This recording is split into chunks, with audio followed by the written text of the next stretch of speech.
Me llamo Isabel Rodríguez, tengo 35 años y soy profesora de historia en la Universidad de Guanajuato. Nací y crecí en la Ciudad de México, pero siempre me fascinó la rica historia colonial de Guanajuato. Cuando recibí la oferta para dar clases en la universidad, no lo pensé dos veces. Era la oportunidad perfecta para sumergirme de lleno en la atmósfera única de esta ciudad enclavada en las montañas. Poco sabía yo que esa decisión cambiaría mi vida de formas que jamás podría haber imaginado. Llegué a Guanajuato con mi esposo, Carlos, y nuestros 2 hijos, Miguel de 10 años y Sofía de 8.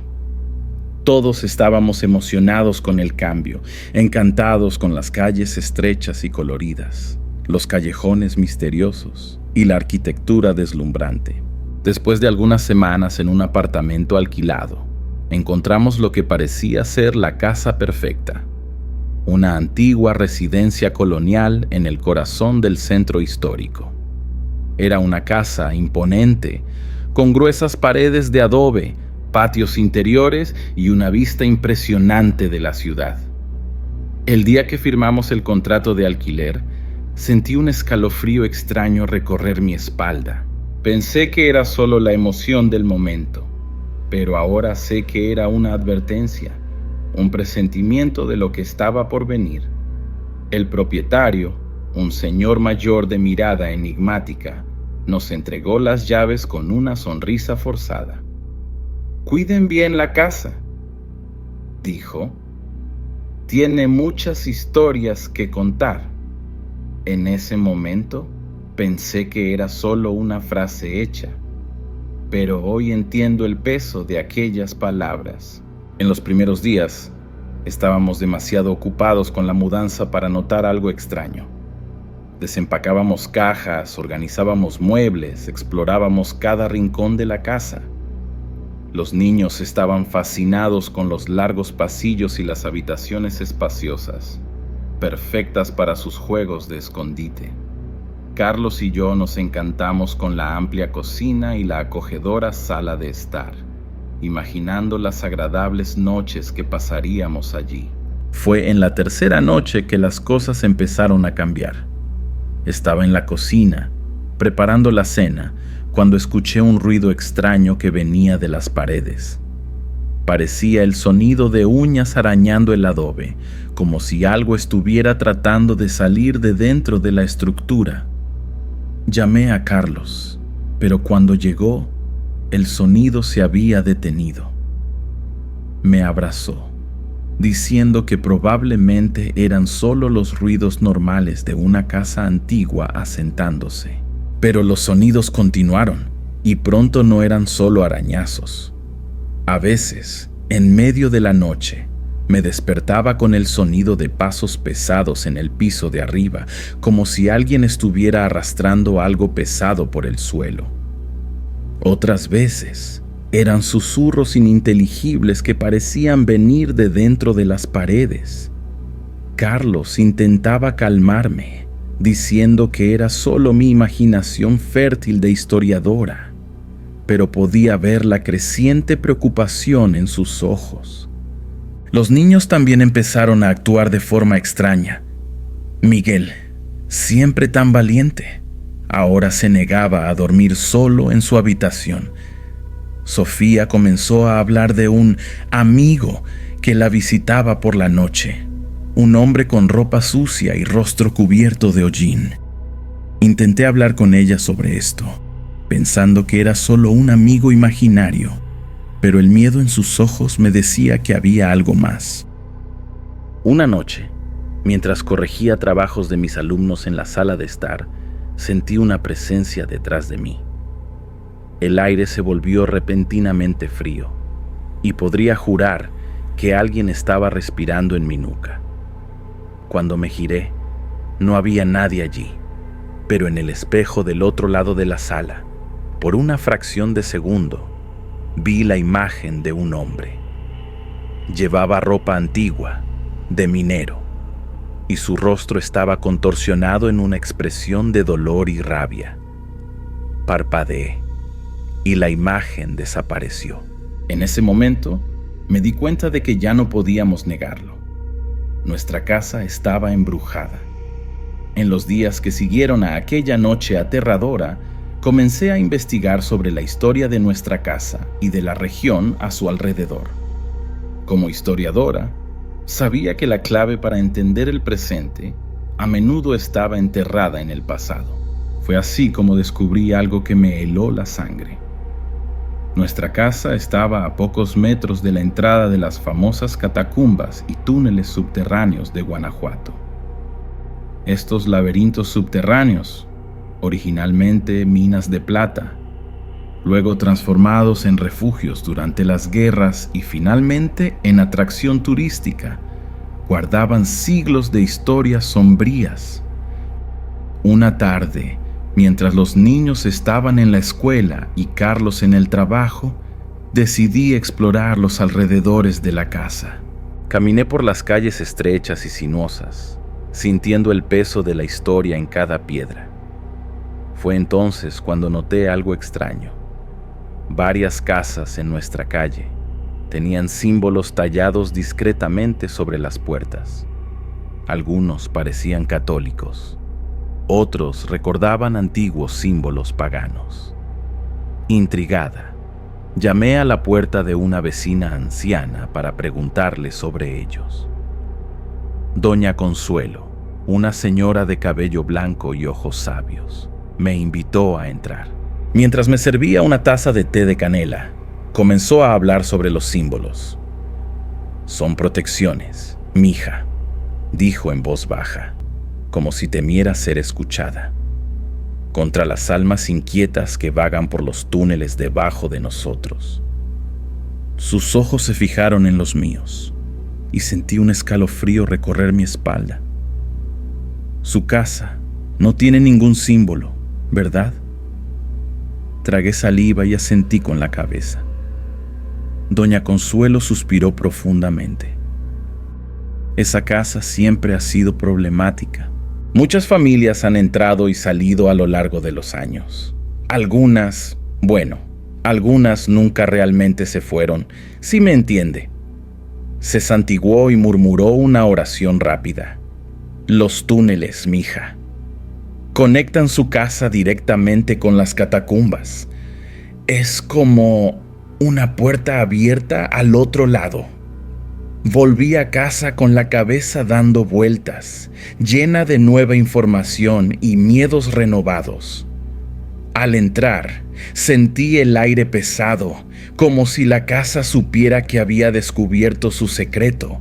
Esa noche, los fenómenos se intensificaron.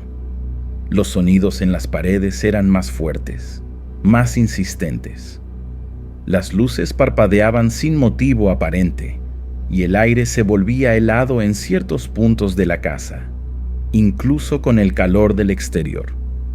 Carlos llegó del trabajo y me encontró sentada en el sofá, abrazando mis rodillas y mirando fijamente la pared. Le conté todo lo que había descubierto. Intentó mantener la calma, pero pude ver el miedo creciendo en sus ojos. Tal vez deberíamos considerar mudarnos, sugirió vacilante. Pero algo dentro de mí sabía que no sería tan simple. Lo que fuera que estuviera en esa casa, sentía que ahora estaba ligado a nosotros. Esa noche, acostada en la cama, escuchando los sonidos misteriosos de la casa, tomé una decisión. No podíamos simplemente huir. Como historiadora, sentí que tenía la responsabilidad de desentrañar este misterio, de entender lo que estaba sucediendo. Y como madre, sabía que necesitaba proteger a mi familia. Al día siguiente, comenzaría a investigar más a fondo la historia de las catacumbas y su conexión con nuestra casa. Poco sabía yo que esta decisión nos llevaría por un camino sin retorno, sumergiéndonos aún más profundamente en las sombras de Guanajuato. A la mañana siguiente, me desperté con una determinación renovada. Mientras preparaba el desayuno para los niños, planeaba mentalmente mi investigación. Poco sabía que aquel día marcaría el inicio de una serie de eventos que pondrían a prueba los límites de mi cordura y mi valentía. Después de dejar a Miguel y Sofía en la escuela, fui directamente a la biblioteca de la universidad. Pasé horas sumergida en libros antiguos, mapas polvorientos y registros históricos, buscando cualquier información sobre la conexión entre nuestra casa y las catacumbas.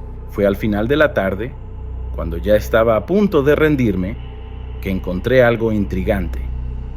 Un viejo mapa de la ciudad mostraba una red de túneles que se extendía mucho más allá de las catacumbas conocidas.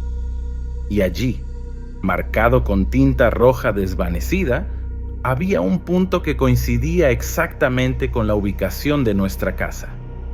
Mi corazón se aceleró. Esto explicaría los sonidos en las paredes, las presencias que sentíamos. Nuestra casa no solo estaba cerca de las catacumbas, era parte de ellas. Volví a casa con la cabeza llena de teorías y el estómago revuelto de ansiedad. Al abrir la puerta, me recibió un silencio opresivo. El aire estaba denso, cargado de una energía que hizo que se me erizara el vello de la nuca. Llamé a Carlos y a los niños, pero no obtuve respuesta. Entré en la cocina y encontré una nota de Carlos.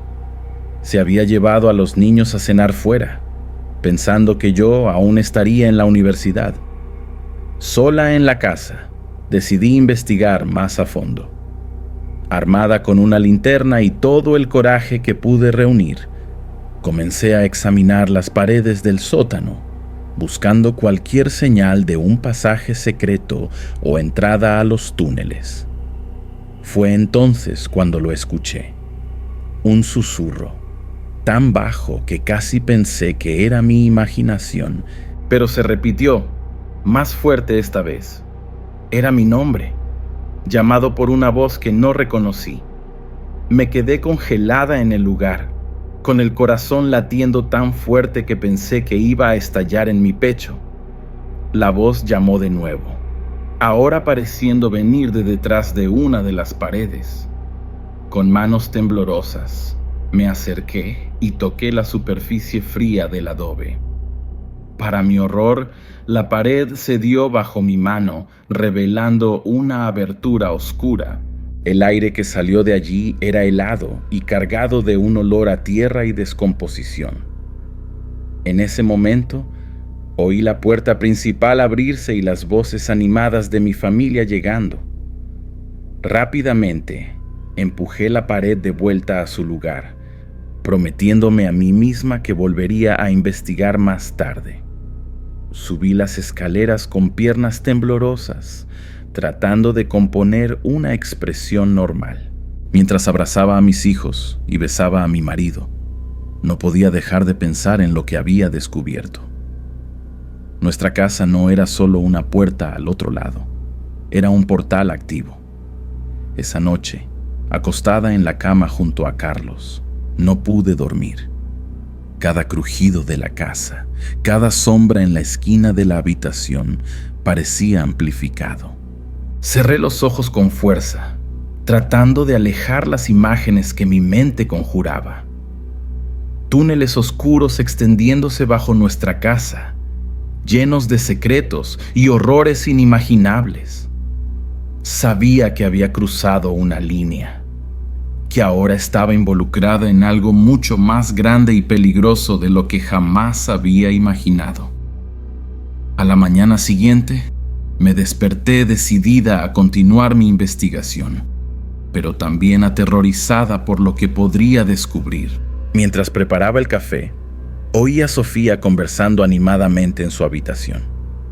Al acercarme, me di cuenta de que hablaba sola, o mejor dicho, con su amigo invisible.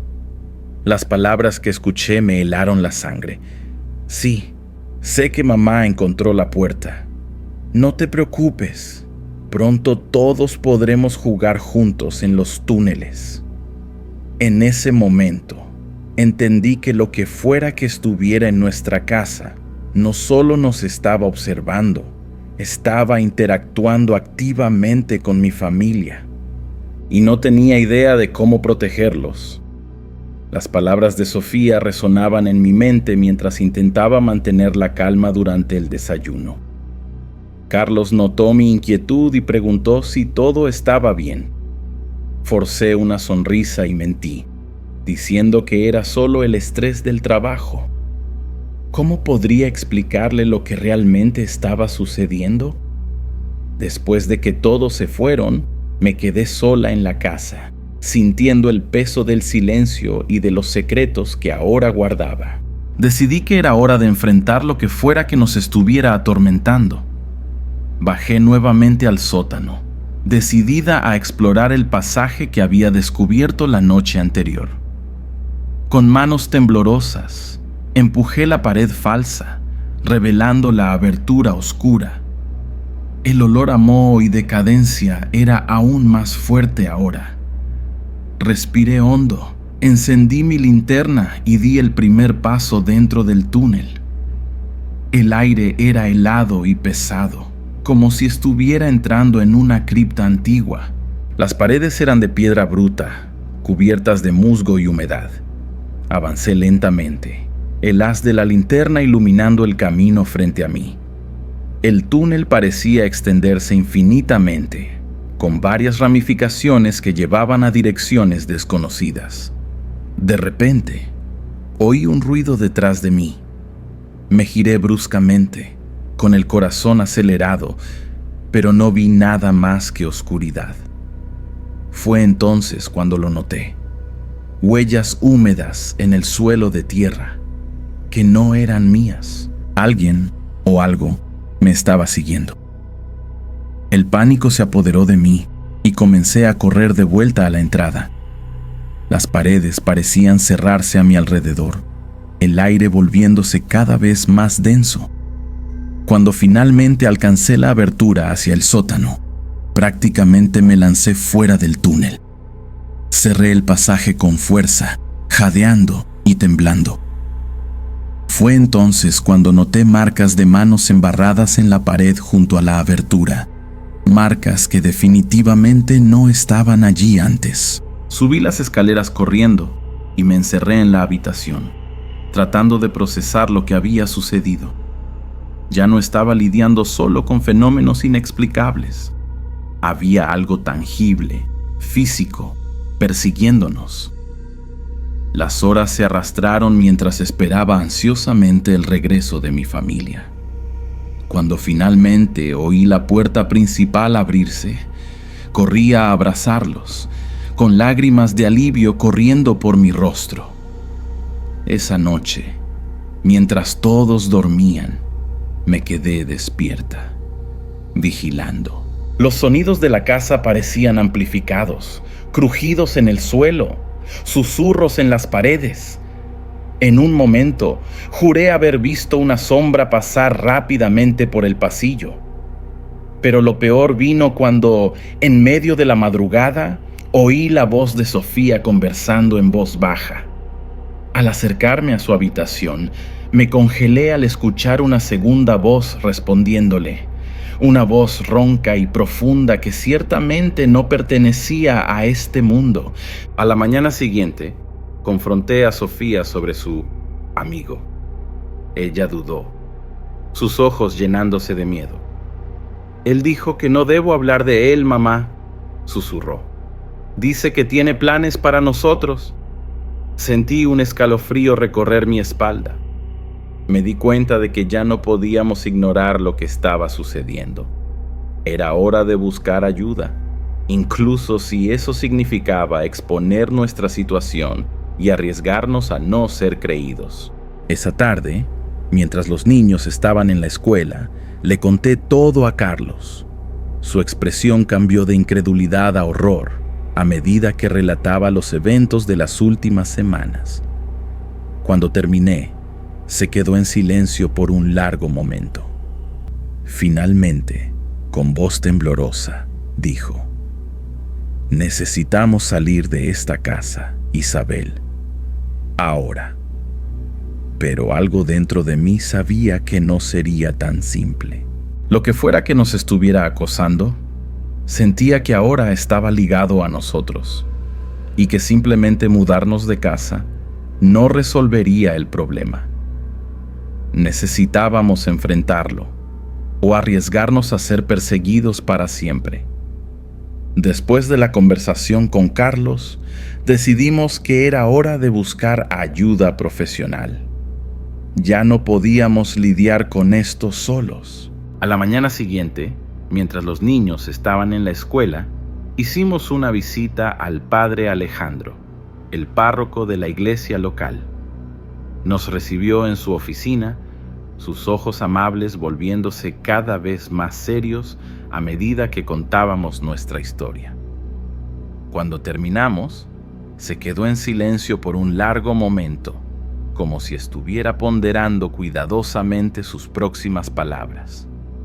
Lo que están enfrentando, finalmente dijo, no es algo nuevo en Guanajuato. Esta ciudad tiene una historia larga y a veces oscura. Se levantó y caminó hasta un estante, de donde sacó un libro antiguo. Las minas, los túneles, no son solo parte de nuestra geografía, sino de nuestra historia espiritual. Muchas almas se perdieron en las profundidades de la tierra y algunas no encontraron el descanso.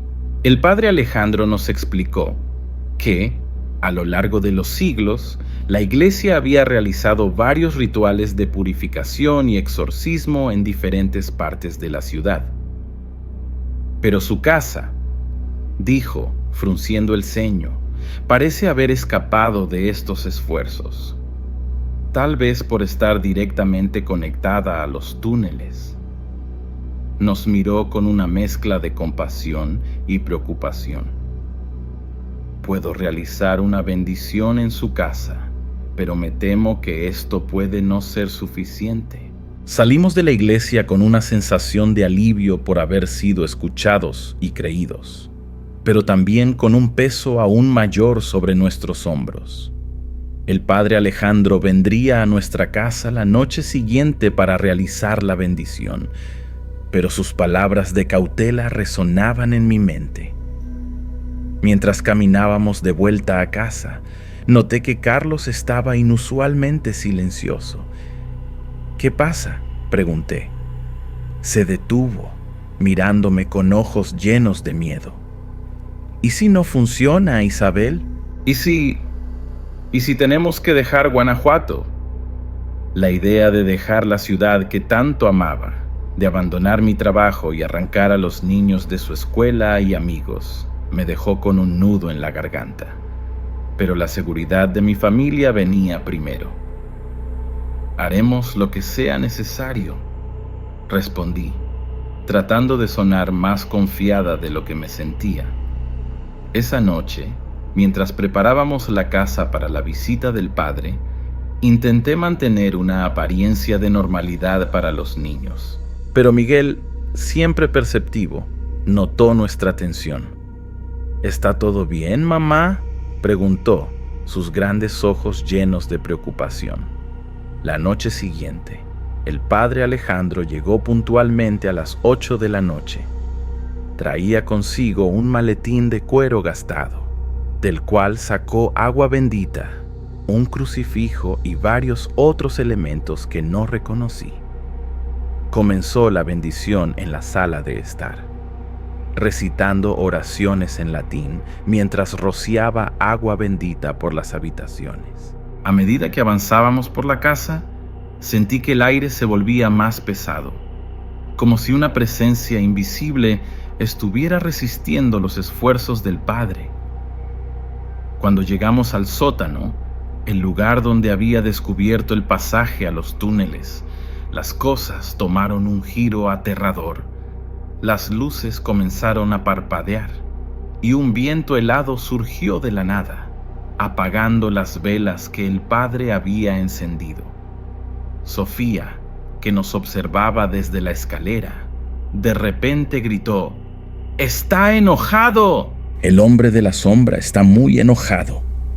Carlos corrió a abrazarla, mientras el padre Alejandro intensificaba sus oraciones. Fue entonces cuando lo oímos, un grito agónico proveniente de las profundidades de la tierra, tan fuerte y lleno de dolor que hizo temblar las paredes. El ritual terminó abruptamente, con el padre Alejandro pálido y jadeante. Esto, dijo con voz temblorosa, es mucho más poderoso de lo que imaginaba. Se volvió hacia nosotros, sus ojos llenos de una seriedad que nunca había visto antes. No están lidiando solo con espíritus inquietos. Hay algo más aquí, algo antiguo y peligroso. Voy a necesitar ayuda. Mientras el padre salía, prometiendo volver con refuerzos, intercambié una mirada de puro terror con Carlos. Lo que fuera que estuviera en nuestra casa, ahora estaba claro que no se iría fácilmente, y no podía dejar de preguntarme, ¿habíamos despertado algo que debería haber permanecido dormido? En las semanas que siguieron a la visita del padre Alejandro, la atmósfera en nuestra casa se volvió aún más pesada. Los fenómenos paranormales se intensificaron de una manera que ya no podíamos ignorar o racionalizar. Los objetos se movían solos a plena luz del día, las puertas se cerraban de golpe sin viento, y el sonido de pasos pesados resonaba por los pasillos vacíos. Pero lo más perturbador eran las marcas que comenzaron a aparecer en nuestros cuerpos. Una mañana, me desperté con arañazos profundos en la espalda, como si garras invisibles me hubieran atacado durante la noche. Carlos también comenzó a mostrar signos de agresión física. Moretones inexplicables aparecían en sus brazos y piernas, y una vez se despertó con la marca de una mano quemada en su hombro. Los niños no se salvaron. Miguel se quejaba de pesadillas terribles todas las noches, despertándose gritando sobre hombres sombríos que lo perseguían en túneles oscuros. Sofía, por otro lado, parecía extrañamente calmada, pero la sorprendía murmurando a su amigo invisible con más frecuencia. Intentamos mantener nuestra rutina normal, pero era cada vez más difícil. Mi trabajo en la universidad comenzó a sufrir. No podía concentrarme en las clases, y mis colegas notaban mi estado de distracción constante. Carlos también estaba teniendo problemas en el trabajo, llegando tarde y cometiendo errores que no eran característicos de él. Las noches eran las peores. Acostados en la cama, escuchábamos sonidos de arrastre y golpes provenientes del sótano, como si algo estuviera tratando de abrirse paso a través de las paredes. Una noche particularmente aterradora, nos despertó un grito agudo proveniente de la habitación de Sofía. Corrimos allí y la encontramos sentada en la cama, con los ojos abiertos de terror, señalando hacia una esquina oscura de la habitación. «Está allí», susurró, «el hombre de la sombra». Encendí la luz, pero no había nada visible. Sin embargo, el aire en esa esquina estaba helado, y podría jurar que vi una sombra moviéndose, incluso con la luz encendida. Fue esa noche cuando tomamos la decisión de salir de la casa temporalmente. Empacamos algunas maletas y nos fuimos a un hotel en el centro de la ciudad. Pensamos que, lejos de la casa, podríamos tener algún alivio, pero estábamos equivocados. En la primera noche en el hotel, me desperté con la sensación de algo pesado sentado en mi pecho, ahogándome. Abrí los ojos y vi una figura sombría inclinada sobre mí, sus ojos brillando con una luz roja maligna. Grité, y la figura se disipó como humo. Nos dimos cuenta entonces de que lo que fuera que nos estuviera atormentando no estaba atado a la casa, se había vinculado a nosotros de alguna manera. Volvimos a casa al día siguiente, sintiéndonos derrotados y desesperados. Fue entonces cuando decidí que era hora de buscar ayuda, más allá de lo que la iglesia podía ofrecer. Recordé a una colega de la universidad, la Duquesa Moire, Elena Fuentes, que era conocida por su trabajo en parapsicología y fenómenos inexplicables. A regañadientes, pero sin otras opciones, concerté una reunión con ella. Elena escuchó nuestra historia con intensa atención, tomando notas y ocasionalmente frunciendo el ceño. Cuando terminé de contarle todo, se quedó en silencio por un momento, como si estuviera procesando la información. Finalmente, habló.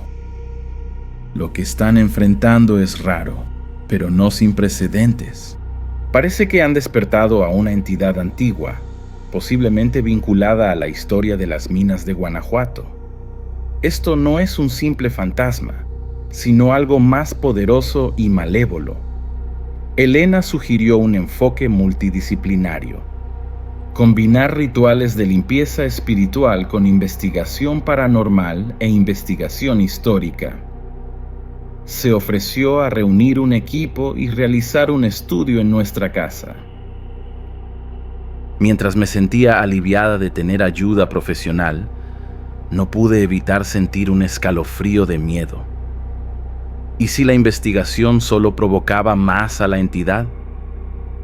¿Y si nos estábamos adentrando en algo que no podríamos controlar?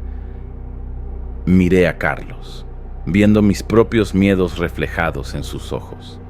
Estábamos a punto de embarcarnos en un viaje peligroso, y solo podía rezar para que encontráramos respuestas antes de que fuera demasiado tarde.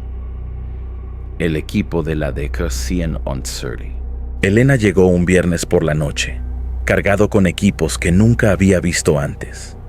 Había cámaras de visión nocturna, detectores de campos electromagnéticos, grabadoras de audio de alta sensibilidad y otros aparatos que parecían salidos de una película de ciencia ficción. Elena explicó que pasaríamos todo el fin de semana monitoreando la casa, tratando de capturar evidencia de lo que estábamos enfrentando. La tensión era palpable. Carlos y yo intercambiamos miradas nerviosas mientras los investigadores montaban su equipo. Los niños fueron enviados a casa de mis padres, a pesar de las protestas de Sofía, que insistía en que su amigo se enojaría si ella se iba. Sus palabras me dieron escalofríos, pero intenté convencerme de que era solo la imaginación de una niña. La primera noche de investigación fue sorprendentemente tranquila. Los equipos registraron algunas anomalías, fluctuaciones de temperatura, lecturas electromagnéticas extrañas, pero nada comparado con lo que habíamos experimentado en las últimas semanas. Fue en la segunda noche cuando las cosas realmente empezaron a suceder. Estábamos todos en la sala de estar, observando los monitores, cuando de repente todas las luces de la casa se apagaron. Los equipos electrónicos comenzaron a fallar, emitiendo estática y ruidos extraños. Y entonces lo oímos, un grito agónico proveniente del sótano, el mismo que habíamos escuchado durante la visita del padre Alejandro. Elena y su equipo corrieron hacia allí, mientras Carlos y yo nos quedamos paralizados de miedo. Lo que sucedió después aún me persigue en pesadillas.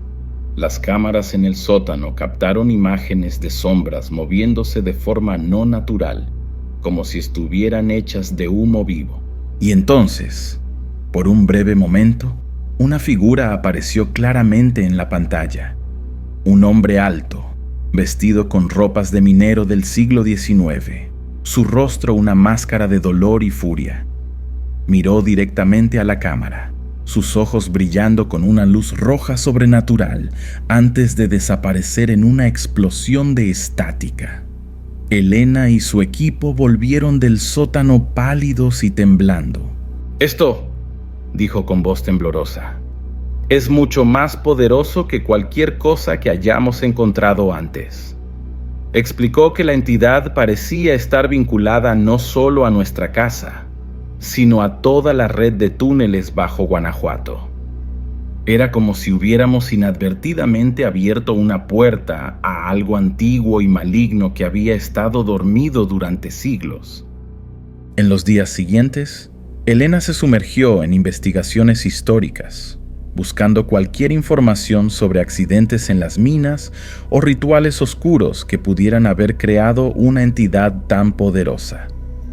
Mientras tanto, los fenómenos en nuestra casa se intensificaron. Los objetos volaban por los aires, las puertas se abrían y cerraban violentamente, y el aire estaba constantemente helado, incluso en los días más calurosos. Carlos y yo apenas podíamos dormir, siempre atentos a cualquier sonido o movimiento extraño. Fue durante esta investigación que Elena hizo un descubrimiento perturbador. Encontró registros de un terrible accidente en una mina cercana a nuestra casa, ocurrido en 1876. Decenas de mineros quedaron atrapados tras un derrumbe, y los informes sugerían que algunos recurrieron a prácticas oscuras en un intento desesperado por sobrevivir. Pueden haber invocado algo, explicó Elena, algo que nunca debería haber sido traído a nuestro mundo. La situación estaba llegando a un punto crítico. Elena creía que necesitábamos realizar un ritual de destierro, combinando elementos de la fe católica con antiguas prácticas indígenas. Sería peligroso, advirtió. La entidad lucharía por permanecer y no había garantía de éxito. Miré a Carlos, viendo el miedo y la determinación en sus ojos. Sabíamos que no teníamos elección. Nuestra casa, nuestra familia, toda la ciudad de Guanajuato estaba en peligro.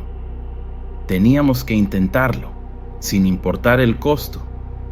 Con el corazón pesado, acordamos realizar el ritual, sabiendo que estaríamos enfrentando fuerzas mucho más allá de nuestra comprensión. El día del ritual llegó, coincidiendo con el inicio del famoso Festival Internacional Cervantino. Las calles de Guanajuato estaban llenas de turistas y artistas, ajenos al drama sobrenatural que se desarrollaba en nuestra casa.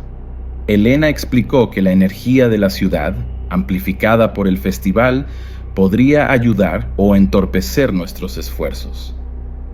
Las barreras entre los mundos se vuelven más tenues durante celebraciones como esta. Dijo, no sabía si eso era reconfortante o aterrador. Al anochecer, nuestro improbable equipo se reunió. Elena y sus asistentes, el padre Alejandro y un chamán local llamado Don Miguel. La mezcla de símbolos religiosos, equipos científicos y artefactos indígenas creaba una escena surrealista en nuestra sala de estar. Carlos y yo nos sentamos en un rincón, cogidos de la mano, observando nerviosamente los preparativos. El aire estaba cargado de incienso y expectación. El ritual comenzó con el padre Alejandro recitando oraciones en latín, mientras Don Miguel quemaba hierbas sagradas y murmuraba cánticos en una lengua antigua.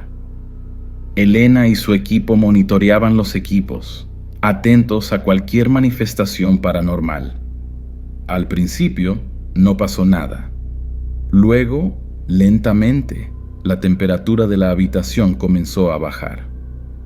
Las luces parpadearon y los equipos electrónicos chisporrotearon con estática.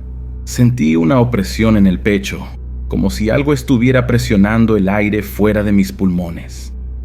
De repente, un viento helado barrió la sala, apagando velas y derribando objetos. Las paredes parecían pulsar, como si estuvieran respirando. Y entonces lo oímos. Gritos agónicos, no de una, sino de decenas de voces, resonando desde las profundidades de la casa. Era como si todos los espíritus atrapados en los túneles estuvieran gritando al mismo tiempo. El padre Alejandro elevó su voz, sus oraciones casi un grito ahora. Don Miguel arrojó más hierbas al fuego, el humo denso formando extrañas formas en el aire. Fue entonces cuando lo vi. El hombre de la sombra, la entidad que había atormentado a nuestra familia durante semanas, se materializó en el centro de la sala. Una figura imponente vestida con ropas de minero del siglo XIX. Su rostro una máscara de furia y dolor. Sus ojos brillaban con una luz roja sobrenatural, y cuando habló, su voz parecía venir de las profundidades de la tierra. Esta casa es mía. Estas almas son mías. No pueden expulsarme. Elena gritó que continuáramos el ritual, pasara lo que pasara. El padre Alejandro y don Miguel unieron sus voces, sus oraciones y cánticos fundiéndose en una sola súplica poderosa. La entidad rugió de rabia y los objetos comenzaron a volar por la habitación. Sentí algo tirando de mí, como si manos invisibles estuvieran tratando de arrastrarme lejos. Carlos me sujetó con fuerza y juntos resistimos la fuerza invisible. La batalla espiritual continuó durante lo que pareció horas, aunque después Elena nos diría que fueron solo minutos. La entidad luchó ferozmente, pero poco a poco comenzó a debilitarse. Su forma empezó a disiparse, como humo en el viento. Con un último grito de furia que sacudió las paredes de la casa, desapareció. El silencio que siguió fue ensordecedor. Exhaustos y temblando, nos miramos incrédulos. Elena fue la primera en hablar. Se acabó, dijo suavemente. La entidad ha sido desterrada, pero había una nota de cautela en su voz. Sin embargo, continuó. Los túneles siguen ahí, y la historia de esta ciudad es profunda y compleja. Están a salvo por ahora, pero deben permanecer vigilantes. Mientras abrazaba a Carlos y lloraba de alivio, no pude evitar preguntarme, ¿realmente había terminado? ¿O simplemente habíamos cerrado temporalmente una puerta a un mundo que ahora sabíamos que existía justo debajo de nuestros pies, en las sombrías profundidades de Guanajuato? Han pasado meses desde aquella fatídica noche. Nuestra vida ha vuelto a una aparente normalidad, pero nada es realmente como antes. La casa está silenciosa ahora, libre de los fenómenos que nos atormentaron, pero a veces aún siento un escalofrío inexplicable, como si algo nos estuviera observando desde las sombras. Carlos y yo decidimos quedarnos en Guanajuato, determinados a no dejar que el miedo nos expulsara de la ciudad que amamos. Los niños parecen haberse recuperado bien, aunque Sofía aún menciona ocasionalmente a su amigo en susurros, como si temiera que alguien la escuchara. Mi trabajo en la universidad tomó un giro inesperado. Comencé a investigar seriamente la historia oculta de Guanajuato, sumergiéndome en archivos polvorientos y leyendas locales que antes consideraba meras supersticiones. Descubrí que nuestra experiencia, aunque aterradora, no era única. A lo largo de los siglos, otras familias habían enfrentado horrores similares, sus historias silenciadas por el tiempo y el miedo. Siento que tengo la responsabilidad de sacar estas historias a la luz, de entender la verdadera naturaleza de lo que enfrentamos. Elena y su equipo continúan monitoreando nuestra casa periódicamente, aunque no han detectado ninguna actividad paranormal significativa desde el ritual. El padre Alejandro realiza bendiciones regulares y don Miguel nos enseñó algunos rituales de protección que ahora forman parte de nuestra rutina diaria. Es extraño cómo prácticas que antes habría descartado como superstición ahora parecen tan vitales y reconfortantes. Las catacumbas y túneles bajo Guanajuato siguen siendo una atracción turística popular, pero ahora, cuando paso por ellas, siento un peso en el pecho.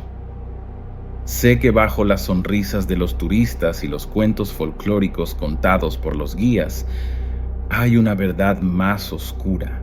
Una red de pasajes antiguos, algunos aún no mapeados, que guardan secretos que tal vez sea mejor dejar enterrados. El Festival Cervantino de este año tuvo un significado especial para nosotros. Mientras las calles se llenaban de música y celebración, no pude evitar pensar en cómo esa misma energía nos había ayudado en nuestra batalla contra lo desconocido. Hay una dualidad en Guanajuato que ahora veo claramente. Una ciudad de luz y sombras, de historia y misterio, de vida y muerte. Carlos y yo rara vez hablamos de aquellas semanas terribles, pero a veces nos sorprendemos mirándonos el uno al otro con un entendimiento silencioso. Sobrevivimos a algo que desafió nuestra comprensión del mundo, y eso nos cambió profundamente. Somos más cautelosos ahora, más conscientes de las fuerzas invisibles que nos rodean. A veces, tarde en la noche, cuando la ciudad está silenciosa y las sombras parecen moverse por sí solas, me encuentro pensando en la entidad que enfrentamos. ¿Fue realmente desterrada para siempre? ¿O está simplemente esperando, observando, buscando otra oportunidad de cruzar el velo entre los mundos? ¿Y si hay otras entidades como ella, dormidas en las profundidades de Guanajuato, esperando ser despertadas? Guanajuato sigue siendo nuestro hogar, más que nunca. Pero ahora sabemos que bajo sus calles coloridas y su rica historia, hay un mundo de sombras que pocos llegan a vislumbrar. Nuestra experiencia nos ha enseñado que la línea entre el mundo de los vivos y el de los muertos es más tenue de lo que imaginábamos, especialmente en esta antigua ciudad. Mientras las luces de Guanajuato brillan en la noche, no puedo evitar preguntarme, ¿cuántos otros secretos guarda aún esta ciudad? ¿Y estaremos preparados cuando decidan revelarse? Me llamo Miguel y trabajo como guía turístico en Guanajuato, la ciudad más colorida y misteriosa de México.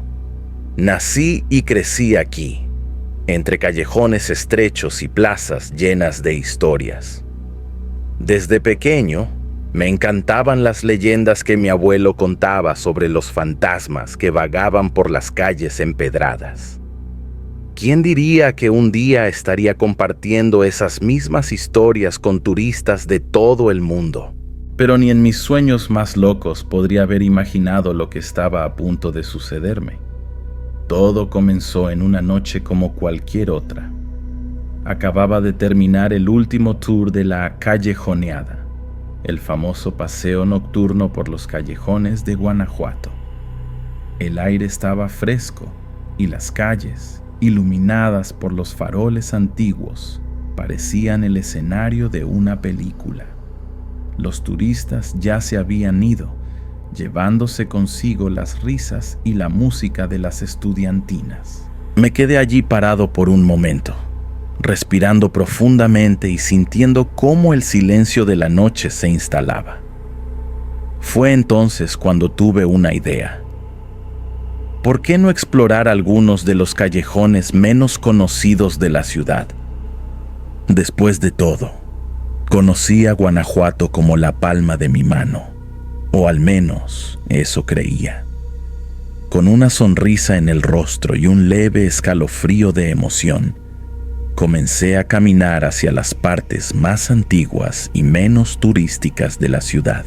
El eco de mis pasos en las calles vacías era mi única compañía. Pasé por el Callejón del Beso, tan famoso por su leyenda de amor trágico. ¿Cuántas veces había contado esa historia a los turistas? Pero esa noche, solo el callejón parecía diferente. Las sombras parecían más profundas, y podría jurar que escuché un susurro proveniente de uno de los balcones. Sacudí la cabeza, riéndome de mí mismo. eran solo los ecos de las historias que contaba todos los días. Continué mi caminata, pasando por callejones cada vez más estrechos y oscuros. Las casas coloniales, con sus fachadas coloridas, parecían observarme con sus ventanas oscuras. El silencio era casi palpable, roto solo por el ocasional maullido de un gato o el susurro de las hojas al viento. Me sentía como si estuviera descubriendo un Guanajuato secreto, una ciudad escondida en las sombras de la noche. De repente me detuve. Algo era diferente. El aire parecía más pesado, cargado de una energía que no podía explicar. Miré a mi alrededor, tratando de entender qué había cambiado. Fue entonces cuando me di cuenta. No tenía idea de dónde estaba. Yo, que conocía cada rincón de esta ciudad, estaba completamente perdido en un laberinto de callejones que nunca había visto antes. Intenté mantener la calma, diciéndome a mí mismo que era imposible estar realmente perdido en Guanajuato. Decidí seguir adelante, confiado en que pronto reconocería algún punto de referencia. Pero cuanto más caminaba, más extraño parecía todo. Las casas tenían un aspecto más antiguo, casi decadente. El olor a moho y tierra húmeda invadía mis fosas nasales. Y el silencio. El silencio era absoluto, como si la ciudad entera hubiera contenido la respiración. Fue entonces cuando lo escuché. Al principio era solo un murmullo distante, tan bajo que pensé que era mi imaginación, pero poco a poco se fue haciendo más claro. Música. Una melodía antigua, melancólica, que parecía venir de todas partes y de ningún lugar al mismo tiempo. Mi corazón comenzó a latir más rápido. Esa música no pertenecía a nuestro tiempo. Era como si, de alguna manera, hubiera tropezado con un Guanajuato del pasado, una ciudad de fantasmas y recuerdos olvidados. Me quedé paralizado por un momento, tratando de entender lo que estaba sucediendo. La música continuaba, suave e hipnotizante, llamándome más profundo en aquel laberinto de calles desconocidas. Mi curiosidad venció al miedo y comencé a seguir el sonido. Las calles parecían retorcerse y cambiar frente a mí, como si la propia ciudad estuviera viva. El aire se volvía más frío con cada paso y podía ver mi respiración formando pequeñas nubes frente a mí. De repente, me encontré en una plazuela que nunca había visto antes. Era la plazuela de Los Ángeles, pero no como la conocía. Las casas alrededor parecían más antiguas, como si hubieran sido transportadas directamente del siglo XIX. Y allí, en el centro de la plaza, estaba ella, una mujer con un vestido largo y elaborado, exactamente como en las pinturas de Diego Rivera sobre Guanajuato que tanto admiraba en el museo. Mi corazón se aceleró. Aquello no podía ser real. Parpadeé varias veces, esperando que la visión desapareciera, pero ella seguía allí, tan sólida y real como las piedras bajo mis pies. La mujer se giró lentamente hacia mí y sentí un escalofrío recorrer mi espina dorsal. Sus ojos parecían contener toda la tristeza del mundo. Abrió la boca como si fuera a hablar, pero ningún sonido salió. En ese momento, todas las leyendas que conocía sobre Guanajuato invadieron mi mente. La Llorona, la mujer que llora eternamente por sus hijos, el fantasma de Doña Inés del Callejón del Beso, condenada a vagar para siempre tras su trágico amor. ¿Serían solo historias para asustar a turistas o habría alguna verdad en ellas? La figura ante mí parecía la personificación de todas esas leyendas. Di un paso hacia ella, con millones de preguntas en la punta de la lengua.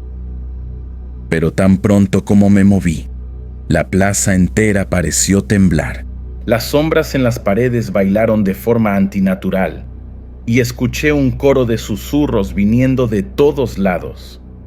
La mujer comenzó a desvanecerse, como humo llevado por el viento. Quise gritar, pedirle que se quedara, que me explicara lo que estaba sucediendo, pero mi voz se quedó atrapada en la garganta. En cuestión de segundos, ella desapareció completamente, llevándose consigo la atmósfera onírica que envolvía la plaza. Me vi solo nuevamente, pero ahora la plazuela de Los Ángeles estaba como siempre la había conocido. Moderna, bien iluminada, sin ningún signo de la visión que acababa de tener. Me quedé allí parado, temblando, tratando de procesar lo que había sucedido. ¿Sería posible que hubiera imaginado todo aquello? Miré mi reloj y me llevé un susto. Habían pasado horas desde que comencé mi caminata, pero parecía que solo habían transcurrido minutos. La ciudad comenzaba a despertar, los primeros rayos de sol pintando el cielo de tonos rosados.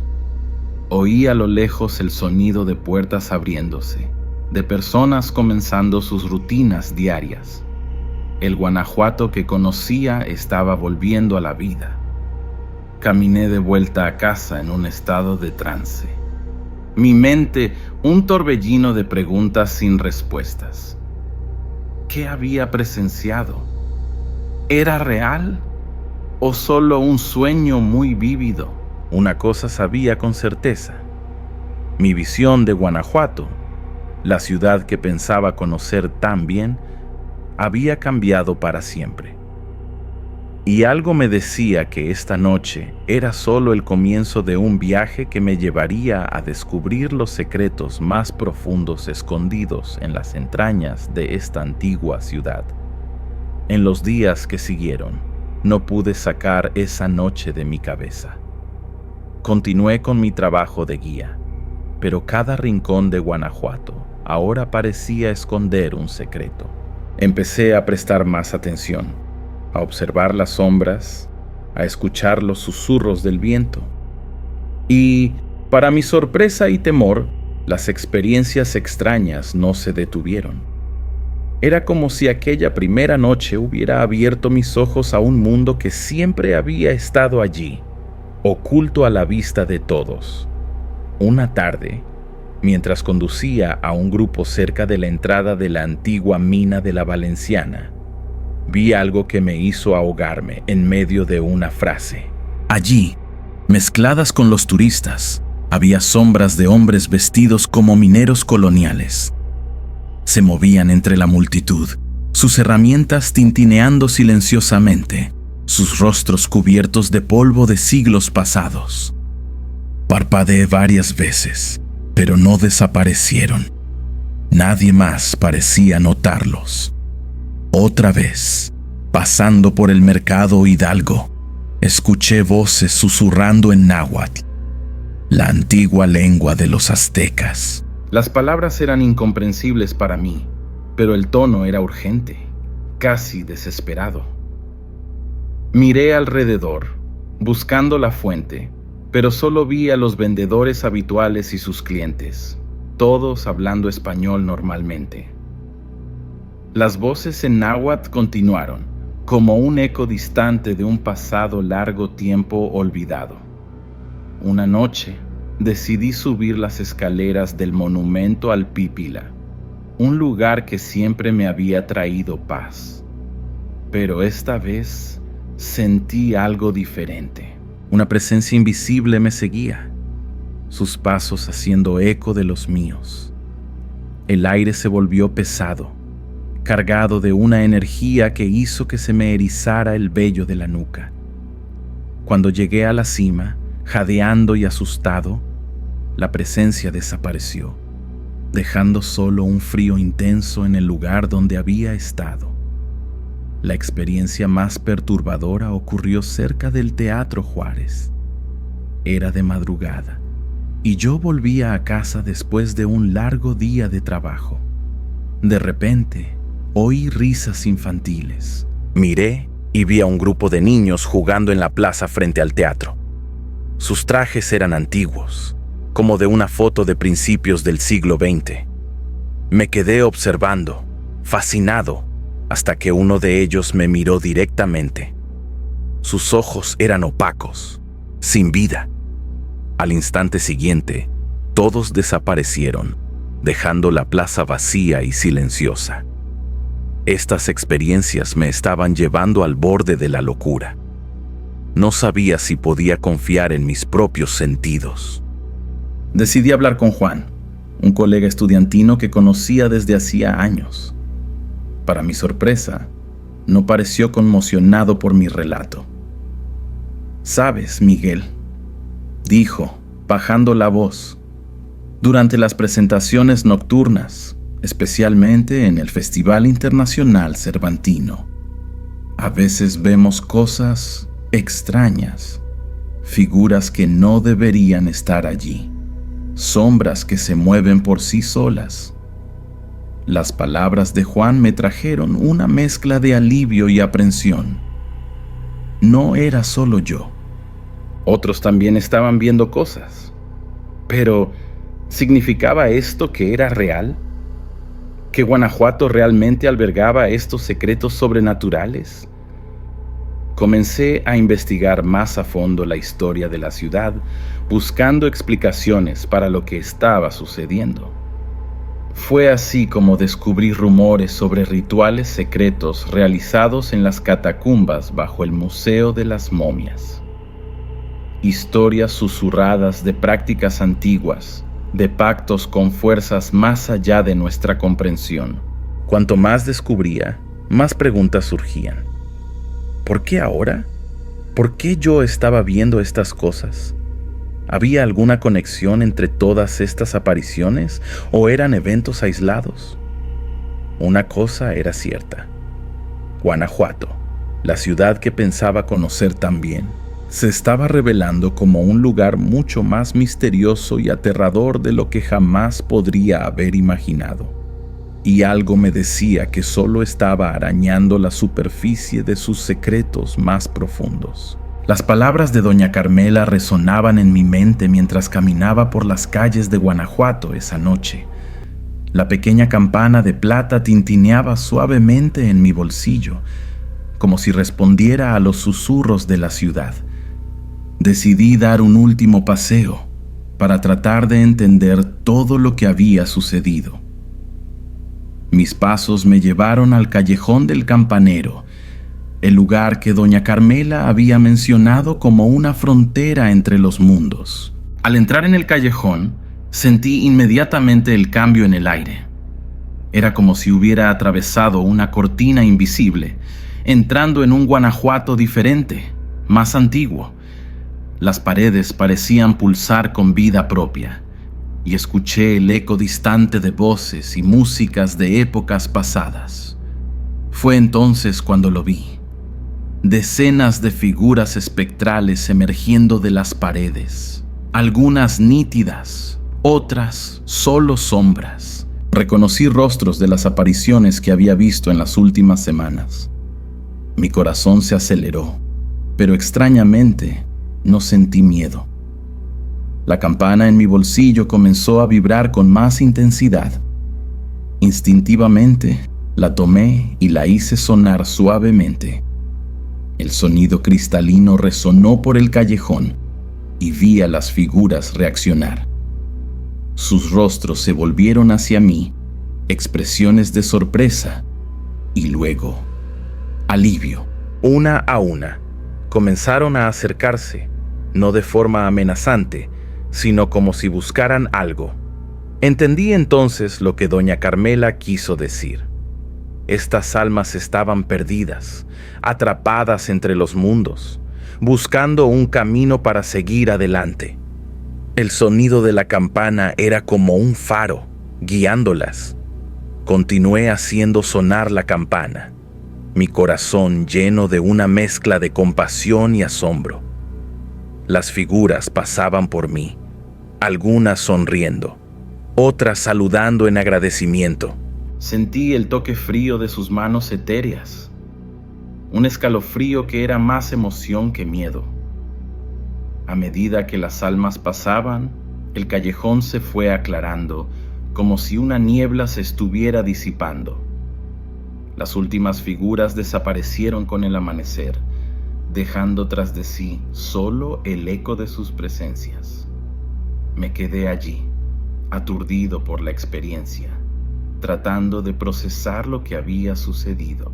Guanajuato me había revelado su secreto más profundo, y yo había desempeñado un papel en ayudar a estas almas perdidas. En los días que siguieron, noté un cambio en la ciudad.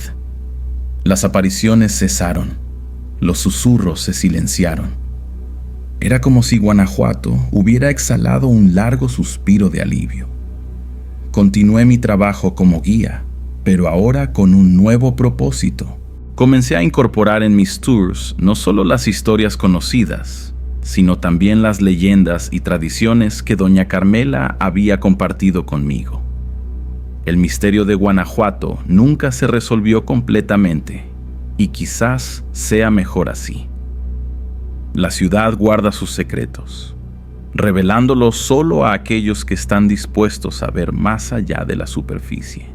Aprendí que la historia de un lugar no está solo en sus monumentos y fechas, sino en las almas que lo habitaron y en las energías que dejaron atrás. Hoy, cuando camino por las calles de Guanajuato, llevo conmigo la campana de plata y los recuerdos de aquella noche extraordinaria. La ciudad puede parecer la misma para los turistas que pasan, pero para mí, cada callejón, cada plaza, cada edificio antiguo cuenta una historia más profunda. Y a veces, cuando el sol se pone y las sombras se alargan, juro que aún puedo oír el eco distante de voces del pasado, recordándome que en Guanajuato, la línea entre el presente y el pasado, entre el mundo de los vivos y el de los muertos, es más delgada de lo que imaginamos. Hola, déjame presentarme. Me llamo Javier. Tengo 35 años y soy profesor de historia en Guanajuato, México. Me encantaba mi trabajo, ¿sabes? Transmitir conocimientos a los alumnos, ver esa luz en sus ojos cuando entendían algo nuevo. Era increíble. Pero todo cambió aquella noche de octubre de 2010. Tío, a veces me pregunto si debería haberme quedado en casa viendo la tele, como hacía la mayoría de las noches. Pero no, decidí dar una vuelta en coche para despejarme. El aire estaba fresco, las calles tranquilas, todo normal, hasta que vi a ese tipo. Estaba parado al borde de la carretera, haciendo señas. Normalmente no paro para extraños, pero algo en él me llamó la atención. Tal vez fuera la forma desesperada en que hacía señas, o la ropa toda sucia de polvo. Reduje la velocidad y bajé la ventanilla. ¿A dónde vas?, pregunté. Él respondió jadeando. Necesito ir a las ruinas de la vieja mina. ¡Es urgente! Dudé por un segundo. Esa zona tenía mala fama, ¿sabes? Pero acabé aceptando. En el camino, intenté entablar conversación, pero el tipo solo respondía con monosílabos. El silencio en el coche era pesado, casi asfixiante. Yo encendía la radio. Él la apagaba. La encendía de nuevo. Él bajaba el volumen. Empecé a sentirme incómodo. ¿Quién era ese sujeto? ¿Por qué tanta prisa por ir a una mina abandonada en medio de la noche? Mi mente empezó a crear 1000 teorías, cada una más absurda que la otra. El trayecto pareció durar una eternidad. Cuando finalmente llegamos cerca de la entrada de la mina, él prácticamente saltó del coche antes incluso de que yo parara bien. «¡Gracias, tío!», gritó, ya corriendo hacia la oscuridad.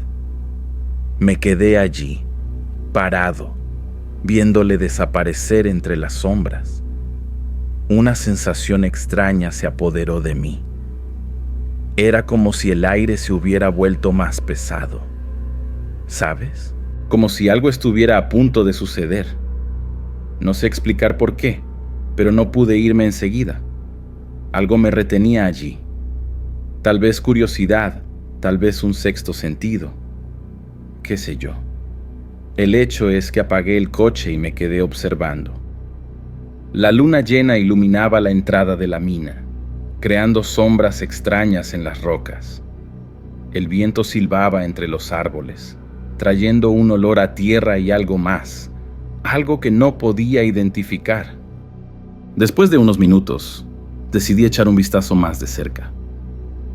¡Qué idea más tonta, Javier!, pensé para mí mismo, pero seguí caminando. A medida que me acercaba a la entrada de la mina, empecé a notar unas cosas extrañas en el suelo.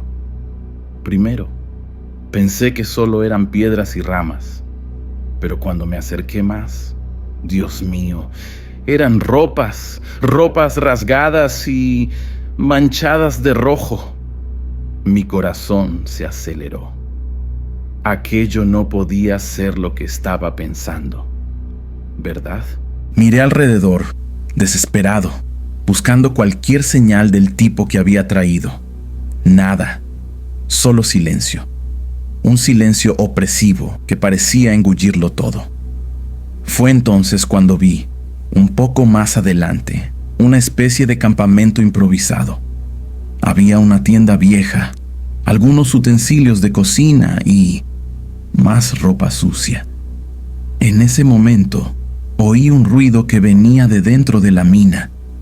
Parecía un grito ahogado. ¿O sería el viento? No, definitivamente era un grito. Se me heló la sangre. ¿En qué me había metido? ¿Quién era ese tipo? ¿Qué estaba pasando en esa mina abandonada? 1000 preguntas pasaban por mi cabeza, pero una cosa tenía clara. Necesitaba salir de allí, y rápido.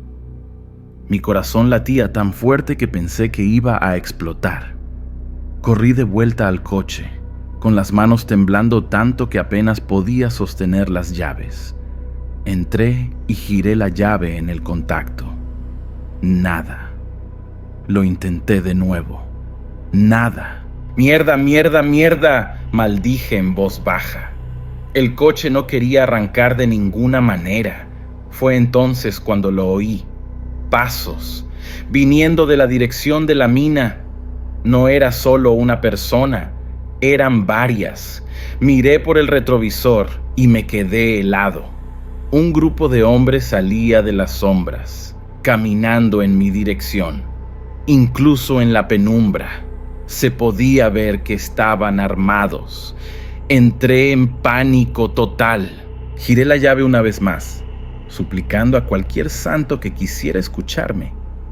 El motor tosió, se ahogó y, finalmente, arrancó. Pisé a fondo el acelerador, los neumáticos chirriando en el suelo de tierra. Apenas había avanzado unos 100 metros cuando vi faros encendiéndose detrás de mí. 2, no, 3 coches. Venían a alta velocidad. Yo conducía como un loco, haciendo curvas cerradas en aquella carretera de tierra. El sudor me corría por la cara, me ardían los ojos. Solo pensaba en huir, en sobrevivir. Los faros se acercaban cada vez más en el retrovisor. Estaban a punto de alcanzarme. De repente, vi una bifurcación adelante. Sin pensarlo 2 veces, giré bruscamente a la derecha. Fue por poco. El coche derrapó, casi volcando. Logré retomar el control y seguí adelante. Por un momento, pensé que los había despistado. Pero mi alivio duró poco. Pronto los faros reaparecieron, aún más cerca. Dios mío, ellos conocían esas carreteras mejor que yo. En una curva particularmente cerrada, perdí el control. El coche dio vueltas y se salió de la carretera, deteniéndose a pocos metros de un barranco. Me golpeé la cabeza contra el volante, quedándome algo aturdido. Cuando logré enfocar la visión de nuevo, vi que estaba rodeado. 3 coches bloqueaban la carretera, sus faros cegándome. Figuras oscuras bajaban de los vehículos, armas en mano. En ese momento, tomé la decisión más loca de mi vida. Abrí la puerta y corrí. Corrí como nunca había corrido antes. Oí gritos detrás de mí, disparos cortando el aire. Zigzagueé entre los árboles, tropezando con piedras y raíces. No sabía dónde iba, solo sabía que necesitaba huir. Fue cuando lo vi. La entrada de un túnel. Sin pensarlo 2 veces, me sumergí en la oscuridad. El olor a moho y humedad me golpeó como un puñetazo. Estaba oscuro como boca de lobo. Saqué el móvil del bolsillo, encendiendo la linterna. El haz de luz reveló paredes rocosas cubiertas de musgo, vías oxidadas en el suelo. Estaba dentro de la mina abandonada. Oí voces resonando fuera. Se estaban acercando. Entré en pánico de nuevo. ¿A dónde ir? Todos los túneles parecían iguales. Elegí un camino al azar y comencé a correr de nuevo. Los túneles parecían interminables, ramificándose en todas direcciones. Estaba completamente perdido. El aire se volvía cada vez más enrarecido, dificultando la respiración. Las voces detrás de mí parecían ora acercarse, ora alejarse. Se me estaba acabando la batería del móvil. ¿Y si se acababa la luz? ¿Me quedaría atrapado allí, en la oscuridad, para siempre? No sé decir cuánto tiempo estuve vagando por esos túneles. ¿Minutos? ¿Horas? Perdí completamente la noción del tiempo. Mi garganta estaba seca. Mis pulmones ardían. El aire parecía cada vez más enrarecido. Empecé a tener alucinaciones, viendo sombras moviéndose en las paredes. ¿Eran reales o mi mente me estaba jugando una mala pasada? La batería del móvil parpadeaba, amenazando con dejarme en la oscuridad total en cualquier momento. De repente, oí un ruido. No eran voces, ni pasos. ¿Era agua? Sí, definitivamente era el sonido de agua corriente. Seguí el ruido, tropezando con las piedras sueltas. El túnel empezó a ensancharse, el techo a elevarse, y entonces lo vi. Una abertura, una salida. La luz de la luna se filtraba por ella, iluminando un pequeño arroyo que corría entre las rocas. Nunca pensé que me alegraría tanto de ver el cielo nocturno. Salí del túnel, mis piernas temblando de agotamiento. Estaba en una zona remota de la ciudad, rodeado de vegetación densa. A lo lejos, podía ver algunas luces. Civilización. Empecé a caminar en esa dirección. Cada paso una agonía. Mis músculos protestaban, mi cabeza palpitaba, pero el miedo me impulsaba. ¿Y si esos hombres aún me estaban buscando? No podía detenerme. Después de lo que pareció una eternidad, finalmente llegué a una calle pavimentada. Los coches pasaban de vez en cuando, los conductores mirándome con extrañeza. Debía estar hecho un desastre, sucio, sudado, con la ropa rasgada. Por fin, divisé una comisaría. Nunca me alegré tanto de ver un coche patrulla. Entré tambaleándome, prácticamente cayendo en los brazos del policía de guardia. Intenté explicar lo que había sucedido, pero mi historia sonaba absurda incluso a mis propios oídos. El policía me miraba con una mezcla de desconfianza y preocupación. «Señor, ¿ha bebido? ¿Ha consumido alguna droga?», me preguntaba. Yo lo negaba vehementemente, insistiendo en que todo era verdad. Pedí que fueran a investigar la mina, que encontrarían pruebas, pero parecían escépticos. Me sometieron a exámenes toxicológicos. Me interrogaron durante horas. Llamaron a mi familia, todos preocupados por mi estado mental. Yo repetía la historia, suplicando que me creyeran, pero cuanto más hablaba, más loco parecía. Al final, me dejaron ir, con la recomendación de buscar ayuda psicológica. Nadie creía realmente en lo que había vivido. En los días siguientes, la policía hizo una búsqueda superficial en el área de la mina. No encontraron nada sospechoso. Ningún campamento, ninguna ropa ensangrentada. Era como si todo hubiera sido una pesadilla elaborada de mi mente. Pero yo sabía que había sido real. Las manchas de sangre en mi ropa, los arañazos en mis piernas, eran pruebas concretas de mi terror.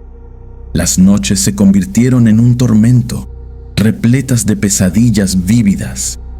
Cada sombra, cada ruido me hacía saltar. Dejé de dar clases, apenas salía de casa. La experiencia en la mina me había cambiado profundamente. Y lo peor de todo, las preguntas sin respuesta. ¿Quiénes eran esos hombres? ¿Qué hacían en la mina? ¿Y por qué yo? ¿Por qué me habían perseguido? Estas dudas me atormentan hasta hoy, 15 años después. Y tengo la terrible sensación de que nunca sabré la verdad completa.